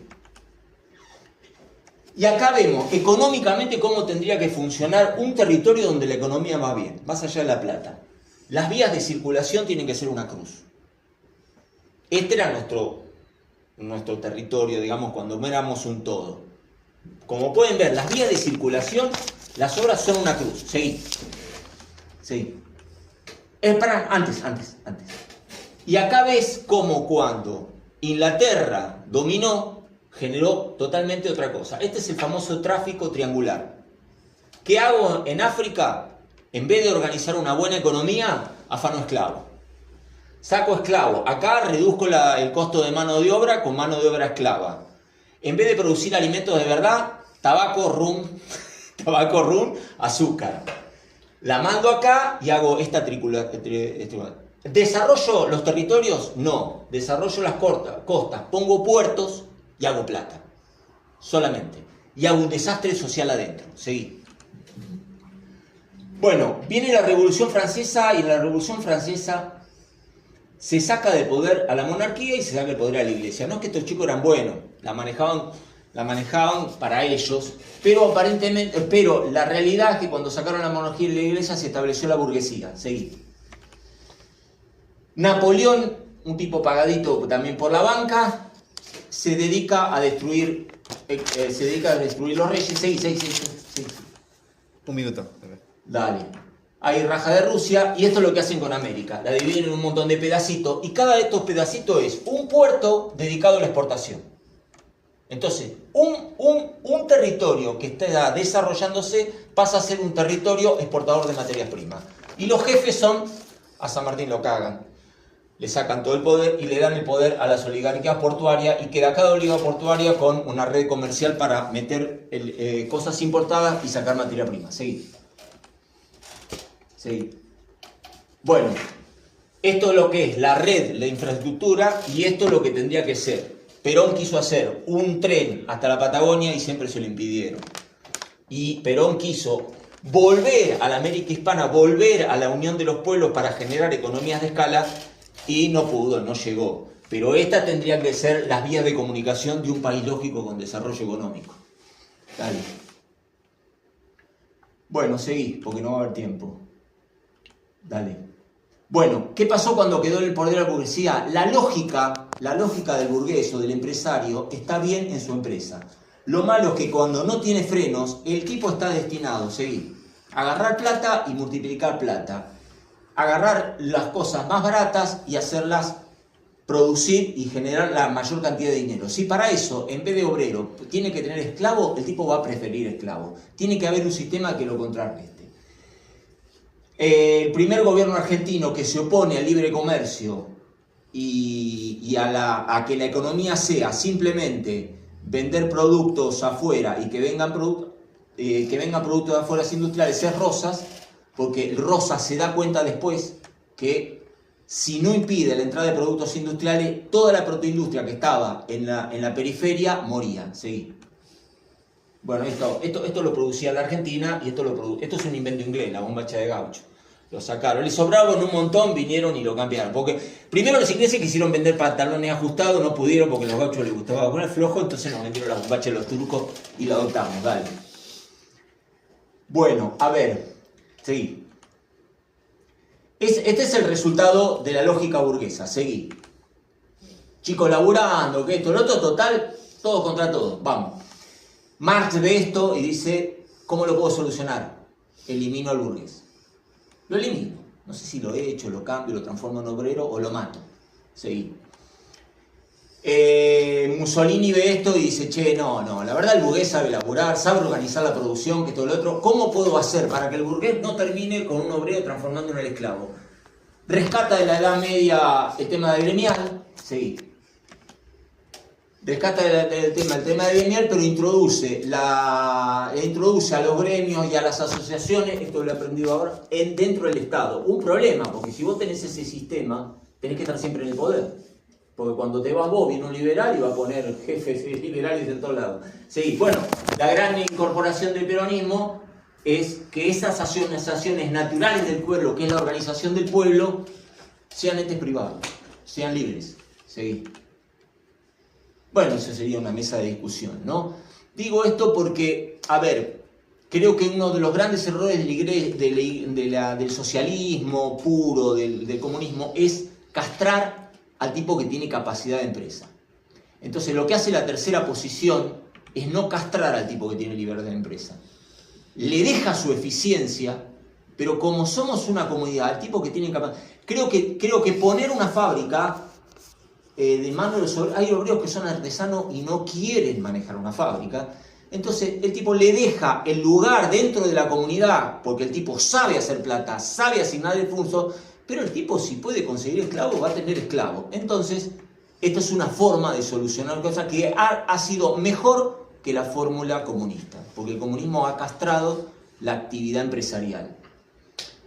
Bueno, déjame ese cosito. Entonces, el peronismo lo que hace es mejorar, además de la capa de rosa que es el proteccionismo económico.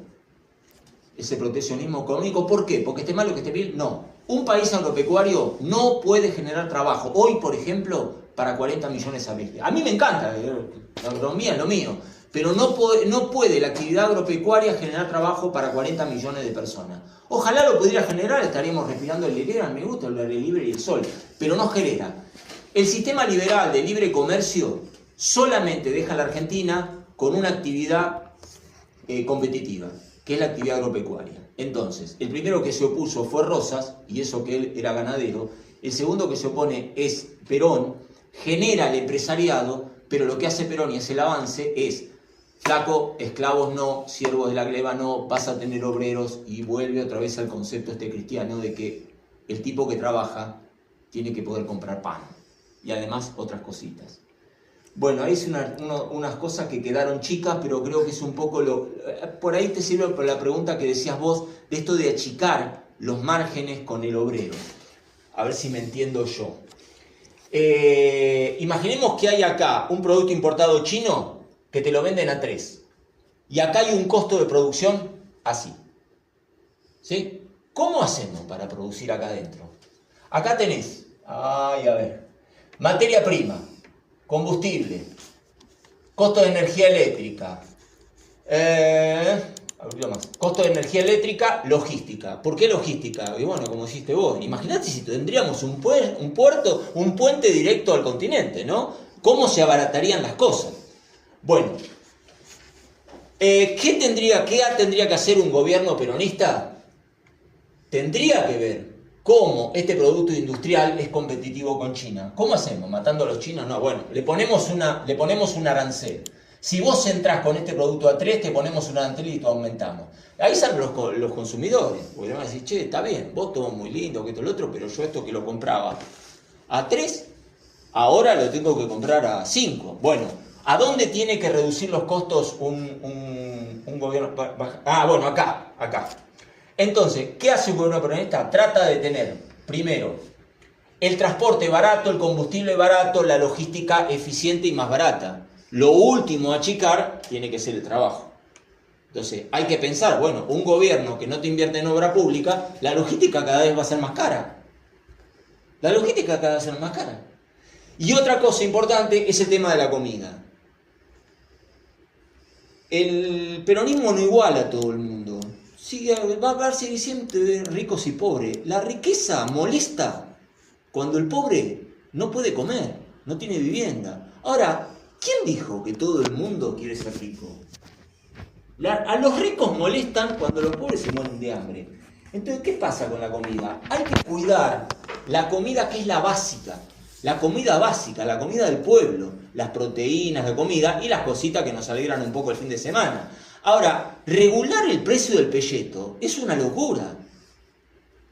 Que la señora de Barrio Norte compre el pelleto 10 veces lo que tenga que salir, no importa, es mejor, el ganadero gana plata. Y por otro lado, al ganadero le podemos exigir que el corte de la aguja y los cortes baratos y los obucos los baje, sea rentable vender una vaca y baje los costos por otro lado. Entonces, fundamental para que el sueldo de un obrero rinda y no lo obligue al tipo que tiene que gastar más plata y aumentar los costos, es que con el mismo sueldo rinda. Y el sueldo obrero de comida es fundamental, por eso la comida tiene que bajar. Este sería la forma de bajar un poco los costos industriales, bajar el costo logístico, bajar el costo del combustible y bajar el costo de la energía. Y bajando la comida, haces muy eficiente el sueldo que paga el tipo. ¿Sí? Sí. A ver, no, sí. Más o menos era el concepto. Vale, seguí con la otra. Otra cosita que tiene que ver con la soberanía. Achica un poco. Que también tiene que ver con la economía, cuestiones culturales que tienen que ver con la economía, y parece, ¿esto vendría a ser la Argentina? ¿Esto es Vaca Muerta? Y este es el territorio que reclaman los mapuches, que tienen su sede en Bristol. Miren, la Argentina tiene 40 millones de habitantes. 40 millones de habitantes. Las petroleras a la Argentina, el petróleo de la Argentina, pero la tecnología no. Entonces, a la petrolera se le da para que perfore y la petrolera te deja el 25% para el Estado. Este 25% se divide en 40 millones. Más o menos, si sería en plata, a cada argentino le corresponde 6,25.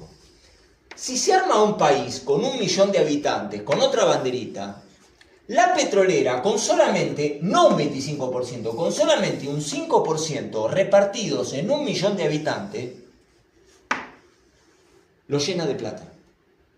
Por eso, a las multinacionales, a las empresas, a las financieras, a las multinacionales, siempre van a apoyar identidades y soberanías chicas, porque primero, se sientan a negociar los términos económicos con superioridad. No es lo mismo hablar con el presidente de Uruguay que con el presidente de Argentina.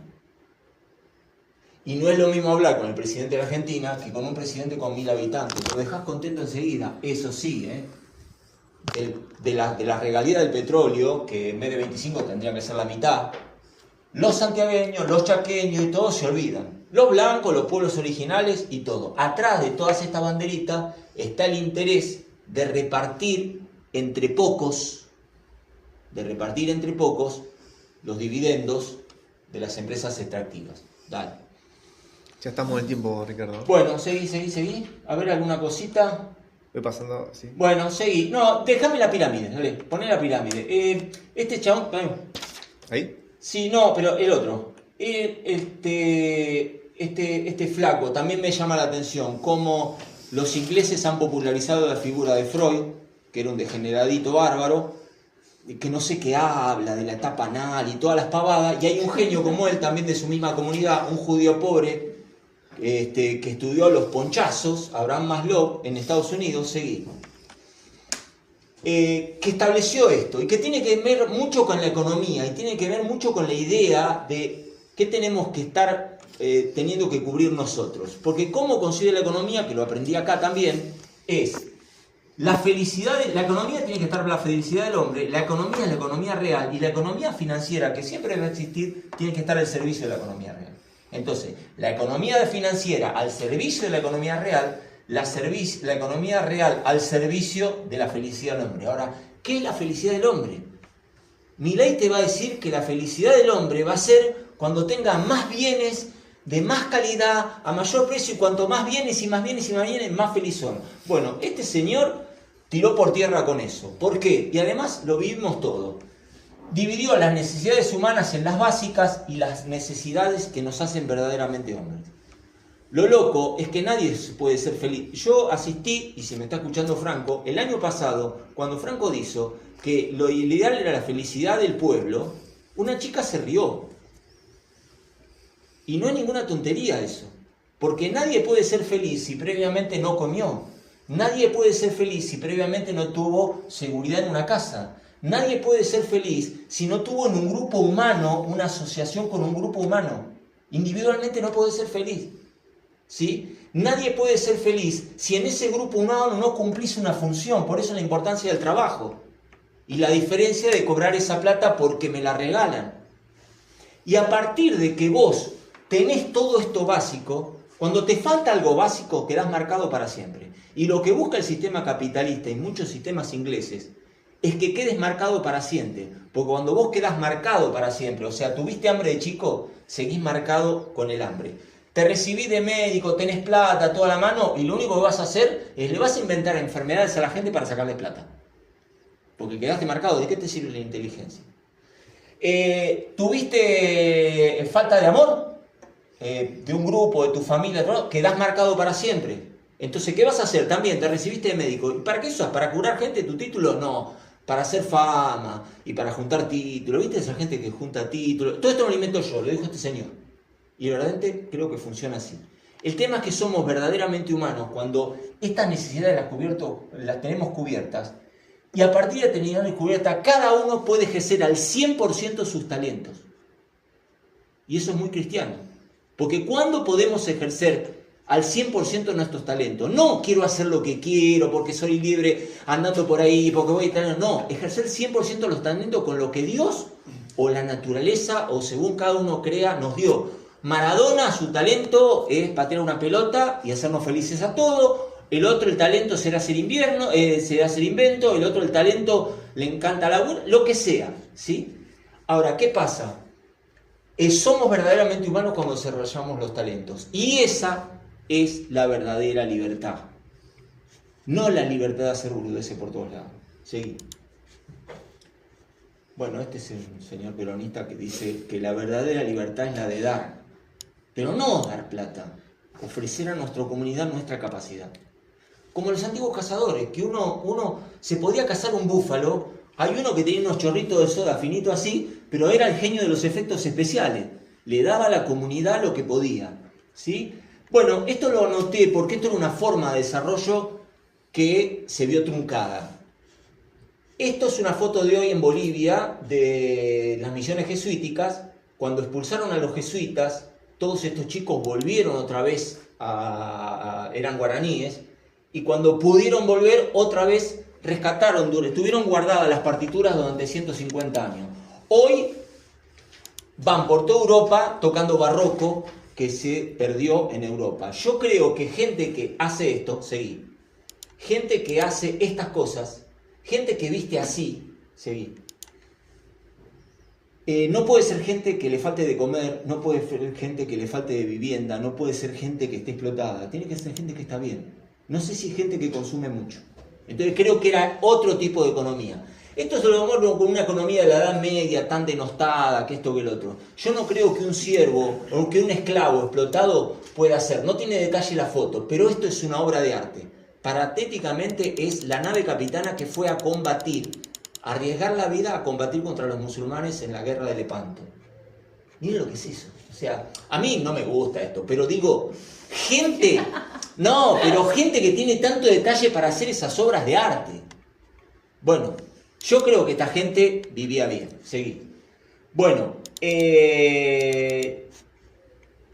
entonces, esto de la sociedad, con esto de dar, pasa al otro. Este es un empresario que empezó vendiendo diarios, no sé, o helado, que esto o el otro, y no sé cuánta plata tiene, y dice, ya no trabajo por dinero, sino para crear e innovar. Esto es un ejemplo del burgués, el malo, el capitalista, que esto o el otro, que encuentra su lugar en la sociedad y que gracias a las regulaciones, algunos no necesitan regulaciones, pero otros, si se los vigila mejor. Pero es un ejemplo de un tipo que su talento es hacer plata, pero no es el enemigo de la comunidad, está bien conducido. Dio trabajo que yo nunca lo daría. Yo, por ejemplo, voy, laburo, y si tengo algo de plata, ya no dejo de dar trabajo. Hago otras cosas. Yo haría esto, por ejemplo, ¿no? A producir animales y todo. De un tipo que, de este tipo que no es ingeniero agrónomo, aprendí más de agronomía que en la facultad. Pero es un tipo talentoso, por eso es una especialidad. Seguí. Y otra cosa de la economía de hoy, esto es filosófico y no son números. La economía de hoy nos tiende a que laburemos por miedo y avaricia, que es la economía de los chicos de la finanza. Porque ¿cómo hacemos para endeudarnos? Nos endeudamos por dos causas. Porque tenemos miedo de no morir de hambre mañana, entonces te endeudas, sabiendo que después vas a tener que pagar el doble. O, si vos tenés plata, ¿por qué te vas a endeudar? Por avaricia. Querer cosas que no necesitamos. Entonces, tenemos que volver otra vez a otra etapa de la economía, que creo que Perón estaba en el camino, que es pasión y compasión. ¿Qué trabajamos? ¿Por qué nos movemos? ¿Por qué trabajamos? Por pasión y compasión. Pero para trabajar con pasión, por compasión y por pasión, tenemos que tener las necesidades básicas satisfechas. ¿Sí? Bueno, eso es un ejemplo de otra gente que da. Bueno, y un ejemplo, el profesor. El profesor tiene plata, pero no es como el burgués. El profesor tiene plata, que el otro ya tiene el ingreso que necesita, y él trabaja ¿por qué? ¿Por qué se mueve? ¿Por qué sigue laburando? ¿Para hacer plata viene acá? Bueno, no, sigue laburando y va al club por pasión, por pasión por su talento, y también para dar, porque calculo que hay un montón de pibes que le da una oportunidad. Nada más. Gracias,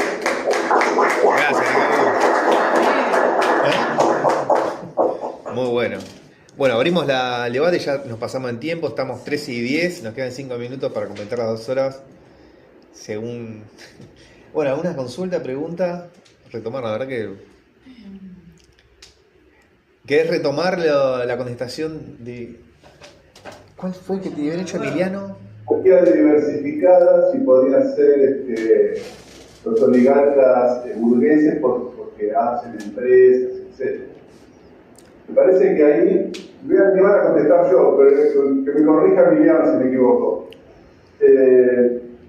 Supongamos que un oligarca pone una empresa y se le ocurre exportar leche. Para que sea más eficiente, seguramente va a necesitar que sea leche en polvo, porque le aplicas el peso, entonces ahí vas a poder exportar leche con eficiencia. ¿Cuál sería la diferencia entre burgués y oligarca? Es que el oligarca le importaría nada que los chicos de Argentina no tomen leche. Exportarían todo lo que pudieran y no le importaría las consecuencias. En cambio, si si tuviera un pensamiento burgués o pensaría en una función social, una empresa pensada en capital como función social, sí lo haría. O sea, se aseguraría primero que la leche tenga un precio razonable a los consumidores argentinos y se exportaría el excedente. Me parece que esa es la respuesta que le quería dar a Cristian. No sé si está de acuerdo, Cristian. Entiendo, fue un comentario, una respuesta a Cristian. Sí. Es importante por lo que sugirió Cristian, ¿por qué no puede ser una oligarquía burguesa? Me parece que en eso está la diferencia. Si pueden aplicar en función social o no. No, mira, es una interpretación posible, yo no la veo así. Lo que para mí básicamente determina, no hay que considerar estas categorías como compartimientos estancos. Es decir, que si uno es de la oligarquía, si un burgués, digamos, tiene campos, ya deja de ser burgués y se convierte en un oligarca. No son, digamos, hay permeabilidad. Yo estoy seguro que los burgueses tienen propiedades, pero lo que para mí cambia es justamente esto, como lo que hablábamos del patrón de acumulación, ¿no? La actividad predominante y por la cual, digamos, basa su fortuna. Mientras que en el oligarca, como les había dicho, venían de aquellas familias que durante el proceso de conformación nacional lograron apropiarse de la tierra y con ello el poder que traía consigo, es lo que después le permitió ingresar en la industria, pero digamos, su riqueza y su factor de poder vienen de la tierra, ¿sí? Mientras que el burgués justamente es un tipo que por lo general es de las ciudades y que debe su fortuna o su capital, o, digamos, su reproducción de capital a la actividad comercial. Comercial y productiva también, ¿no? Sí, pero no es, y de vuelta, puede tener campos, pero no es su actividad principal la producción agropecuaria, sino es alguna otra inversión que tiene, ¿no? Ahí es donde se basa la diferencia entre oligarca y burgués. Y no significa que porque el burgués es burgués, el oligarca es oligarca son distintos o no comparten miradas. Para nada, hay un montón de, como le digo, la oligarquía diversificada, que tiene una parte importante en la actividad industrial y en la financiera, va a coincidir en un montón de aspectos con la burguesía. En otros no, por ejemplo, en esto es la cuestión de la tierra. Y bueno, respecto a lo que hablaba el compañero de Michel Peña y del origen del término oligarquía diversificada, sí, creo que se le atribuye a él. La verdad que también son términos que son, digamos, bastante generalistas. Yo comparto la visión que tiene el compañero respecto a Michel Peña, es un tipo muy interesante, sin duda un prodigio. Pero tiene una mirada justamente muy izquierda sobre los sectores sociales y la conformación de poder en Argentina, ¿no? Que en algunas cosas comparto y en otras no. Bien, acá levanta la mano Osvaldo Bres, Río Grande, digan también. Háblale. Sí, no, en realidad es en relación a lo que había planteado de la exposición que hizo Ricardo.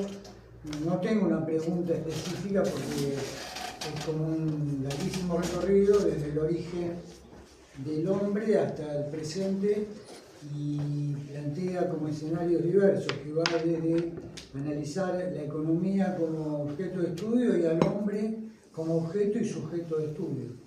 Entonces es como muy complicado. La única reflexión que me genera es al final, teniendo en cuenta todo ese desarrollo, es en el nuevo contexto mundial la vinculación de eso con la perspectiva de la nueva división del trabajo. Y esto es una reflexión como para generar otro tipo de debates, pero me pareció muy bueno la ponencia, una suerte de desarrollo de la historia de la economía universal desde una mirada antropológica, justicialista, histórica, marcada, ¿no es cierto?, en lo que es la concepción justicialista del todo. Bueno, eso nada más. Pau, allá en Río Grande, ¿vos, Paula? Yo solamente un pensamiento sobre la comunidad organizada, teniendo en cuenta lo que mostraba recién el compañero entre el principio de su presentación y el final, con la pirámide de Maslow, por ejemplo, y que me lleva a pensar que siempre la comunidad organizada va a prevalecer sobre el individualismo. Y eso trayéndolo a lo que sucede hoy, que también es cíclico, de alguna manera. El individualismo siempre, digamos, como que se hace más fuerte con estos gobiernos de derecha, pero siempre va a prevalecer la comunidad organizada.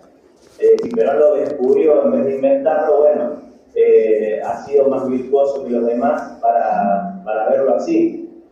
Y tarde o temprano esto que hace el gobierno, por ejemplo, cuando vos, el compañero recién decía que Milei dice que el capital, la felicidad es tener más cosas, poder comprar más cosas y todo material. La comunidad organizada y la pirámide de Maslow tienen más relación y eso va a prevalecer, me parece a mí, ¿no? Viendo todas esas imágenes, va a prevalecer como prevaleció la comunidad organizada con los chimpancés. Sí, no sé si era una pregunta lo que me habías dicho. No, es una reflexión, porque en realidad habría para hacer 3 millones de preguntas, pero no se me ocurre una. No, pero con respecto al mundo, mirá, con respecto al mundo, a ver, si vos entendés que la economía es la ciencia de hacer plata, y está para hacer plata, y el hombre es un engranaje más en esa cosa que es para hacer plata, no, la verdad lo que le conviene al país es ser exportador de materias primas, que laburemos los ingenieros agrónomos y los mineros, nada más, un par de tipos en el puerto y exportar todo.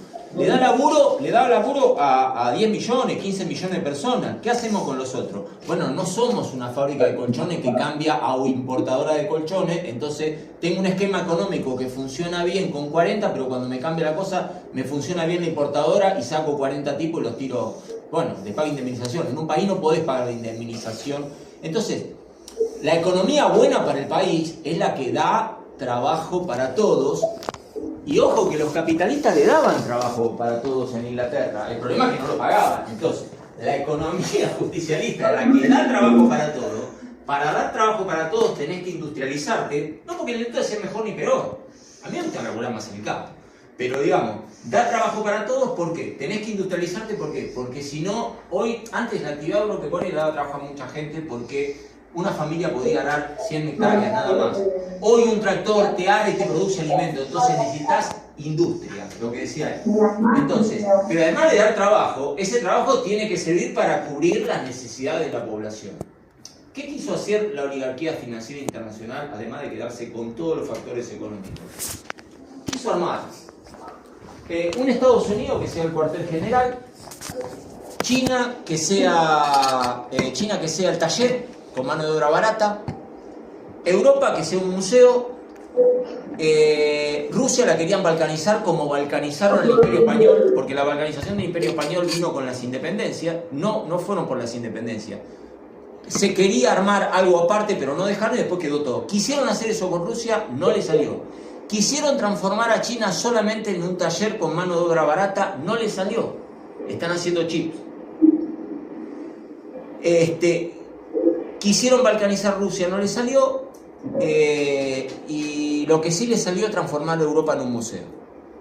Ahora, el destino de la Argentina es el que marcó, el destino que tiene que ver lo económico, en la parte económica, porque nosotros para poder realizarnos tenemos que tener comida, vivienda, vestimenta, y para eso tenemos que tener una buena economía, y no para 15 millones. Tenemos que tener una buena economía para los 40 millones y si es posible más, porque si no te invaden. Para eso necesitas un país industrial, para eso necesitas una política proteccionista y para eso fundamentalmente necesitas tener una soberanía conjunta. Por eso Perón apuntó, Perón no podía decir, che, dejemos de ser Argentina y vamos a hacer las Provincias Unidas del Sur, porque no era el momento, incluso ahora no es el momento, pero hay etapas intermedias de integración, y las etapas intermedias de integración es integración en ideas políticas, integración de infraestructura, que sea barato ir de un lugar a otro, que nos intercambiemos. ¿Y por qué? Porque cuando vos un cuchillo Tramontina, ¿por qué nació en Brasil? Porque tiene un mercado inmenso en Brasil. Ahora, un cuchillo Tramontina no podría haber nacido, por más que esté el mejor ingeniero, el mejor flaco haciendo cuchillo en Uruguay, porque tiene un mercado así. Entonces, para generar un desarrollo local necesitamos escala. ¿Para qué? Para el que lo va a decir el flaco que es economista, si vos tenés escala, reducís los costos, reducís costos fijos. Y ese es el por qué los europeos, por qué los yanquis siempre se los comieron los europeos, porque tienen escala. Entonces, una de las cosas es no fragmentarnos más.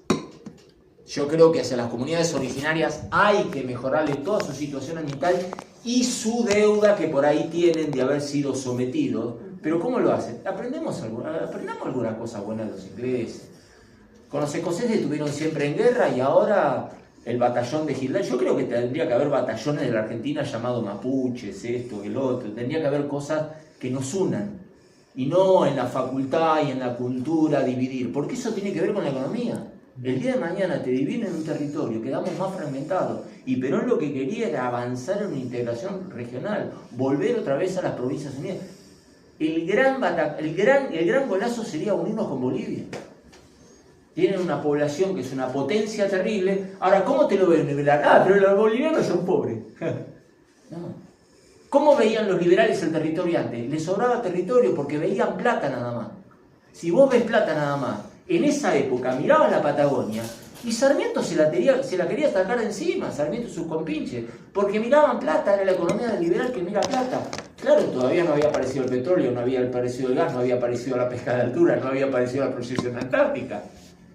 En ese momento era lógico, racional y económico. Entonces, estas cosas que tienen que ver con el territorio, la organización, tienen que ver con la economía. Bien. Franco, ya para hacer el cierre, Franco, ¿querés hacer unas palabras de cierre? No, ya cierren ustedes. Miriam, Miriam tampoco. Bueno, si quieren ya podemos cerrar. Sí, agradecer a Emiliano Parodia, a Ricardo Santolaria, bueno, y a los dos compañeros y al equipo de siempre de los cuatro. Así que nos vemos la semana que viene con el último encuentro, número 14, y coloquio de la preparación de los temas. Recuerden la preparación de los coloquios, atenerse a la bibliografía de la materia, trabajar con Perón como fuente primaria, bueno, y preparar un tema. Si alguno necesita ayuda, dudas, ayuda para acceder a algún texto. ¿Hay que escribir? No, presentar. Es oral. Exponer. Sí, quiero decir algo. Franco, acá quiere decir algo. ¿Escuchan? Sí. Bueno, aquí la banda de Chiquimpacé, los saludamos a Ricardo y le agradecemos. Estupendo. Estamos todos enamorados, claramente. Salud. Chao, nos vemos. Chao, nos estamos viendo, se cuidan. Chao, chao. Gracias por todo. Perdón por todo. Chao.